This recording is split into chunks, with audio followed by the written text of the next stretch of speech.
ती होती रुग्णालयाच्या दारात उपचाराच्या अपेक्षेत. हॉस्पिटल मात्र निर्लज्ज, 10 लाखाच्या प्रतीक्षेत. मोक्याची जमीन कवडीमोल भावात फाईल सुद्धा वेळेवर हल्ली.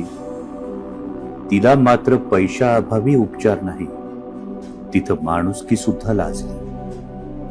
लोकप्रतिनिधीच्या सहायकाची जर ही असेल अवस्था, तर धर्मादाय म्हणवणाऱ्या रुग्णालयात सर्वसामान्याची काय व्यवस्था? एक मुख्यमंत्री, 2-2 उपमुख्यमंत्री, तिघांचेही रुग्ण सहायता कक्ष. तरी पैशाअभावी पोटूशी जाते जीवानिशी. लाडक्या बहिणीसाठी किती सरकार दक्ष.